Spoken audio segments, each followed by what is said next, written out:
Alright guys, सो एक और नया वैकेंसी का नोटिफिकेशन आया है Madhya Pradesh power generating company limited में। की वैकेंसी है। जो बीटेक इंजीनियर्स है, जो ग्रेजुएट इंजीनियर्स हैं, वो इस वैकेंसी में एलिजिबल है। सो यहाँ पे इस वीडियो में हम इस डिटेल नोटिफिकेशन को देखेंगे।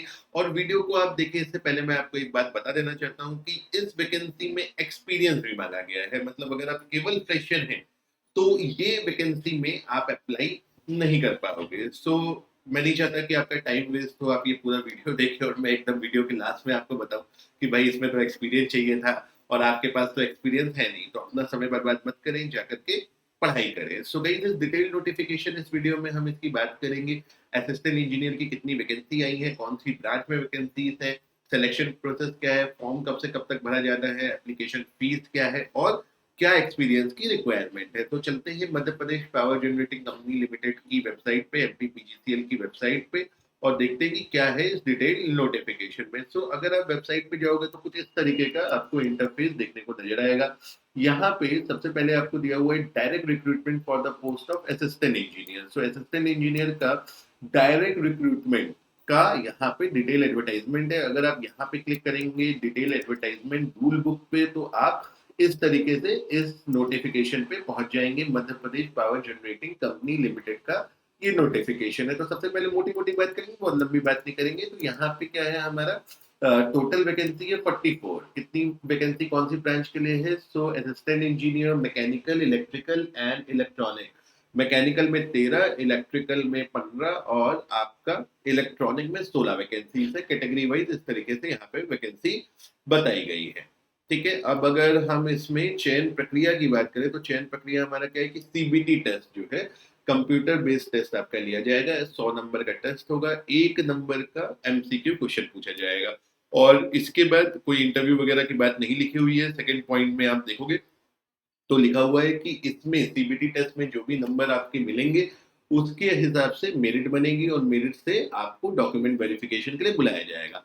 तीसरा पॉइंट है आपका फिजिकली हैंडीकैप कैंडिडेट्स के लिए, उनके लिए वॉक इन इंटरव्यू की बात यहाँ पे की गई है। सो ये जो सीबीटी टेस्ट है ये मध्य प्रदेश में कराया जाएगा, मध्य प्रदेश के शहरों में कराया जाएगा। ऑब्वियसली फॉर्म भरने की जो आपका फीस है वो क्या है, जनरल कैटेगरी के लिए 1200 रुपए और आपका जो रिजर्व कैटेगरी है मध्य प्रदेश के मूल निवासी जो है उनके लिए 600 रुपए।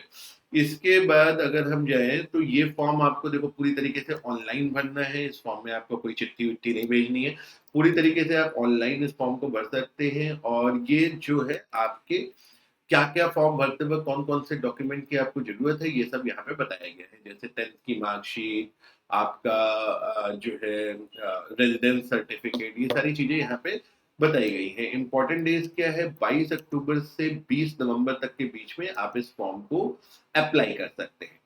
ठीक है, अब यहाँ पे आते हैं। देखिए ये सब जनरल बातें लिखी हुई हैं। अब इसके बाद अगर हम यहाँ पे आए तो जो आपका एलिजिबिलिटी है और जो आपका जो है क्या क्राइटेरिया है, एलिजिबिलिटी क्राइटेरिया क्या है और कितना आपको वर्क एक्सपीरियंस चाहिए उसकी बात लिखी हुई है। सो मैकेनिकल, इलेक्ट्रिकल, इलेक्ट्रॉनिक में आपका जो डिग्री होना चाहिए, आपके पास ग्रेजुएट डिग्री होनी चाहिए, बी होना चाहिए, बीटेक होना चाहिए और या एएमआई की डिग्री होनी चाहिए। एएमआई क्या होता है, जो डिप्लोमा होल्डर्स होते हैं वो क्या होता है, डिप्लोमा के बाद अगर जॉब कर रहे होते हैं तो एएमआई के पेपर्स क्वालिफाई करते हैं और उनको ग्रेजुएट इंजीनियर के बराबर की मान्यता दी जाती है। इसके अलावा अनिवार्य कार्य अनुभव, मतलब ये चाहिए ही चाहिए। तो क्या लिखा हुआ है देखिए यहाँ पे, उपरोक्त वर्णिक शैक्षिक योग्यता के साथ राज्य एवं केंद्र सरकार के पीएसयू अथवा आईपीपी में ताप विद्युत उत्पादन इकाइयों जिनकी उत्पादन क्षमता 210 मेगावाट है उससे अधिक है के संचालन एवं रखरखाव में निम्न अनुभव होना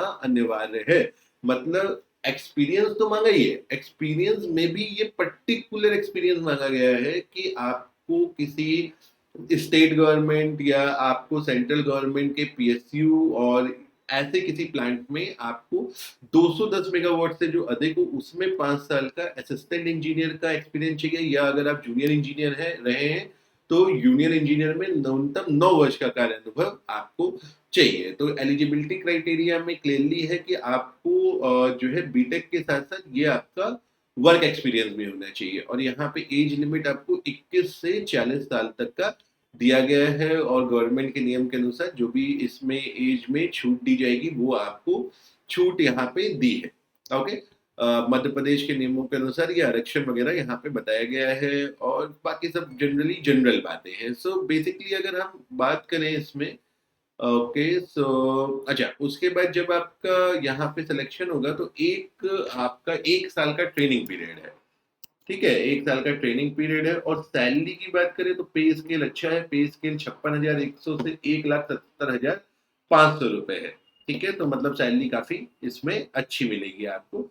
सो बेसिकली गाइस ये था आपके इस नोटिफिकेशन की डिटेल्स। वापस हम वेबसाइट पे चले चलते हैं।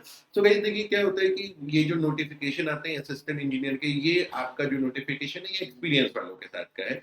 बहुत सारे ऐसे नोटिफिकेशन आते हैं जिसमें एक्सपीरियंस नहीं मांगता है एई की वैकेंसी में, बल्कि जनरली एई की वैकेंसी में एक्सपीरियंस नॉर्मली नहीं मांगा जाता है। सो गाइस हमारा काम क्या है कि जो भी नए नोटिफिकेशन आते हैं वो हम चैनल पे जेईई लेवल के या उनसे संबंधित जो भी नोटिफिकेशन आते हैं, जो भी सूचना होती है, वो कोशिश करते हैं कि आपको हमारे चैनल के थ्रू प्रोवाइड करें।